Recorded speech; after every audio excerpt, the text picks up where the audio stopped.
Ho parlato con il sindaco, mi attendo una decisione. Lasciamo ancora modo di vedere le carte perché voglio ricordare che il percorso non è che qui stiamo facendo un dibattito, io lo voglio vecchio sul nuovo su dove c'è il vecchio e l'altro lo vuole il nuovo da un'altra parte. Siamo arrivati alla condizione di dire va realizzato nuovo su un'area nuova semplicemente perché il tavolo tecnico dell'Università, la Regione, l'Istituto Oncologico Veneto, l'azienda ospedaliera, il Comune di Padova, la Provincia di Padova hanno definito in base ai dati dei tecnici che la soluzione più competitiva è farlo nuovo.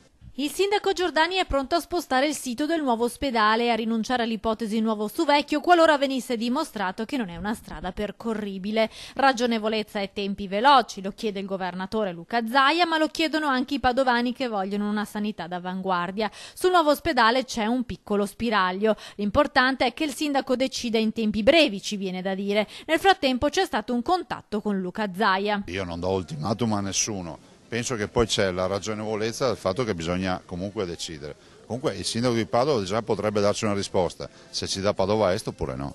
Giordani dice di voler decidere entro Natale. Speriamo che la decisione non venga rimandata visto che da anni ormai la politica padovana sembra allungare i tempi. Dal governatore Luca Zaia intanto parole chiare dirette al sindaco. Sono 7 anni di carte. E quello che dice il sindaco oggi lo ha detto Luca Zaia nel 2010, lo ha detto Massimo Bitonci quando è stato eletto, però poi dalle analisi ne viene fuori che avventurarsi con un nuovo ospedale dove c'è il vecchio vuol dire il confrontarci con una decina di siti archeologici all'interno dell'area, vuol dire confrontarsi con tutta una serie di problemi che non sono poi così banalmente liquidabili.